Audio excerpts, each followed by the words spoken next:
Di tengah gelombang ketidakpastian politik melalui retorika nasionalisme untuk kemajuan bangsa, Prabowo Subianto muncul sebagai figur yang menjanjikan kemajuan.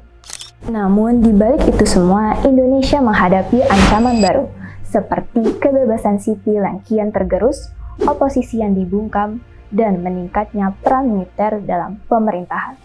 Apakah rakyat sedang tertipu oleh retorika yang memanipulasi, ataukah kita sedang digiring kembali ke era otoriter dengan wajah yang berbeda?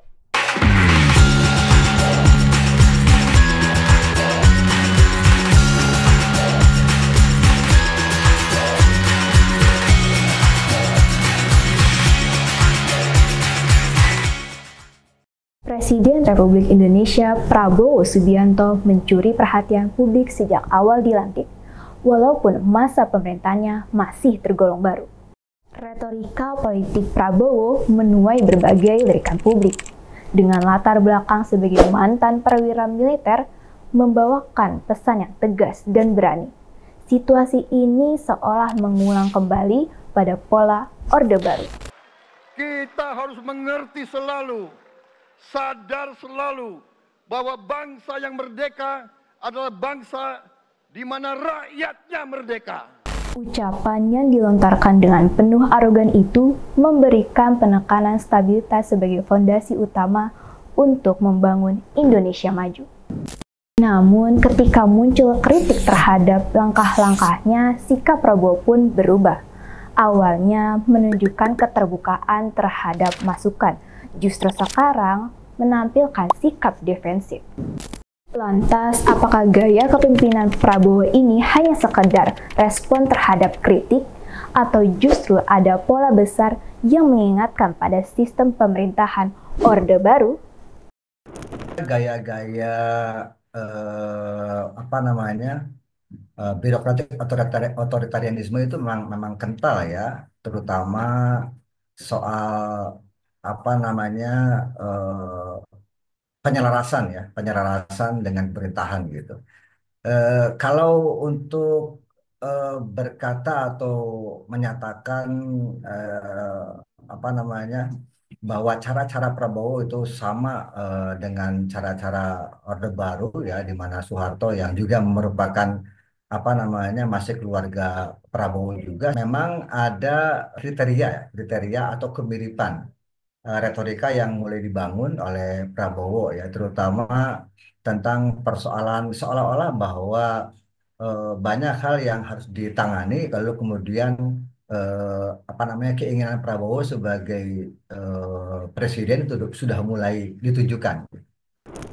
Bukan hanya terlihat dari keangkuhan politika saja, tetapi juga terlihat dari struktur pemerintahan yang dibangun olehnya.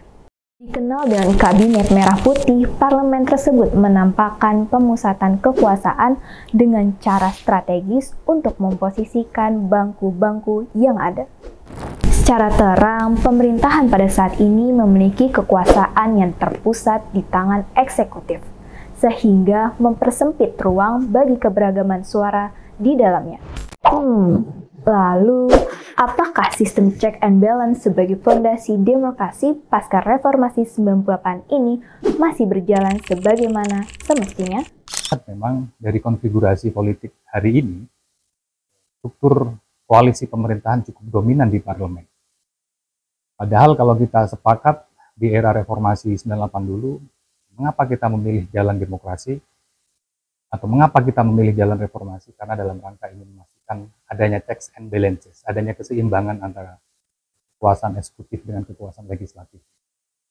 Cuman situasi itu menjadi berbeda ketika komposisi koalisi justru didominasi oleh partai politik koalisi. Walhasil yang terjadi adalah ketimpangan kekuasaan eksekutif dengan legislatif. Eksekutif relatif tidak mendapatkan kontrol dengan baik oleh legislatif. Meskipun ada disclaimer, ada beberapa isu-isu yang memang isu sektoral, legislatif cukup keras bersuara. Perluasan jabatan ini juga terlihat dari banyaknya peran militer yang masuk di dalamnya. Bahkan manusia berpakaian loreng itu telah masuk ranah sipil sejak lama. Sebelum revisi Undang-Undang TNI yang baru saja disahkan menunjukkan banyaknya TNI aktif yang menduduki jabatan sipil. Dari laporan Kementerian Pertahanan tahun 2019, sebanyak 1.563 prajurit TNI menduduki jabatan sipil sesuai ketentuan Undang-Undang TNI. Sebaliknya, terdapat 29 prajurit berada di luar ketentuan itu. Terlebih sampai 2023, jumlah prajurit aktif yang menempati jabatan sipil mencapai 2.569 orang. Begitupun dalam program makan bergizi gratis, memberikan kewenangan terhadap TNI dalam distribusi bahan makanan. Bukti ini menjadikan TNI sebagai tombak perluasan keterlibatan dalam ranah sipil di luar fungsi utama mereka sebagai penjaga pertahanan negara. Puncak kemarahan rakyat pun tiba saat pengetukan palu dilakukan oleh DPR RI pada 20 Maret 2025 karena mengandung pasal-pasal yang kontroversial pada demokrasi Indonesia. Seperti pasal 47 yang memperluas jabatan sipil bagi prajurit aktif hingga 16 institusi dan pasal 7 yang menambah tugas pokok TNI termasuk menangani ancaman cyber. Jadi, apakah ini mengancam pada kembalinya praktik duifungsi ABRI seperti yang terjadi di era Orde Baru?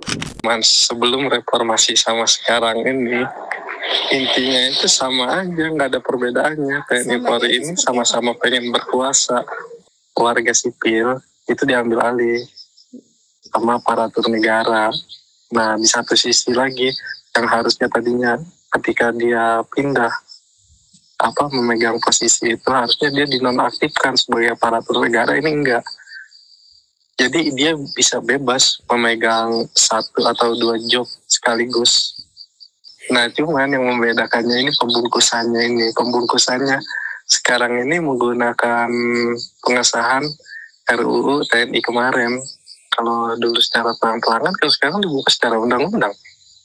Ya, waktu zaman Orde Baru itu kuasaannya itu terang-terangan, maksudnya TNI Polri ini pengen ngambil alih semua pekerjaan itu ya secara terang-terangan, nggak harus dibungkus menggunakan undang-undang, nggak harus dibungkus menggunakan Perpres.